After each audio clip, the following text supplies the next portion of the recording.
Q enter into A partnership invest 30,000 and 35,000, ठीक है। P Q, P और Q कितना इन्वेस्ट करता है? पी इन्वेस्ट करता है 30,000, क्यू इन्वेस्ट करता है 35,000, ठीक है। उसके बाद 4 महीने बाद आर भी आ जाता है, कितना इन्वेस्ट करता है ये? 40,000, ठीक है। अब हमें निकालना है आर का शेयर प्राइस निकालना है, आर ने कितना प्रॉफिट कराया। टोटल प्रॉफिट दे रखा है इसने तीनों का मिला के 50,000, ठीक है। हमें उसमें से आर का निकालना है, हमें निकालना है आर का कितना प्रॉफिट हुआ। अब देखो ये 4 महीने बाद आया, तो 12 महीने तक तो इन लोगों ने इन्वेस्ट करा, एक एनुअली लिखा है ना, तो एक साल में 12 महीने होते हैं, 12 महीने तक इन्वेस्ट करा इन्होंने। अब देखो ये कितने महीने इन्वेस्ट करता है, पूरे 12 महीने होते हैं एक साल में, ये आया 4 महीने बाद, मतलब 4 हटा देंगे कितना, 8 महीने बचा, ये 8 महीने तक इन्वेस्ट करता है। देखो सॉल्व करेंगे, 4 से जा रहे हैं, ये 3 और ये 3, 3 जीरो से 3 जीरो गई, 3 जीरो गया।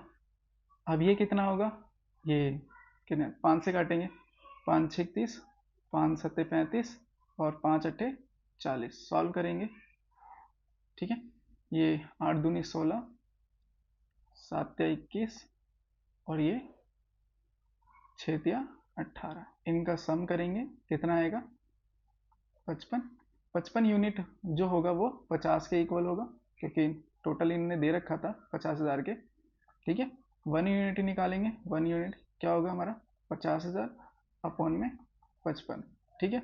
हमसे क्या बोला था इसने, आर की वैल्यू, आर की कितनी है 16 यूनिट, तो 16 यूनिट का कितना होगा नॉर्मल इमाउंट, 1 यूनिट का 50,000 अपॉन 55 है, तो 16 का कितना होगा 16 इंटू 50,000 अपॉन में 55, कटेंगे 5 एकम 5 जीरो, 4 जीरो आ जाएगी, 5 एकम 5, 5 एकम 5।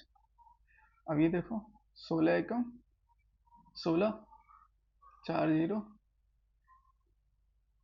अपॉन में 11, डिवाइड करेंगे कितना आएगा 11 एकम 11, ये 6 बचेगा, 11 एकम 11, फिर ये 5 बचेगा, 50 हो जाएगा, 11 चौक 44, फिर 6 बचेगा, 11 पंजे 55, फिर 5 बचेगा, और फिर 11 चौक, फिर 11 पंजे 0.454, ये हमारा आ जाएगा किसका, आर का।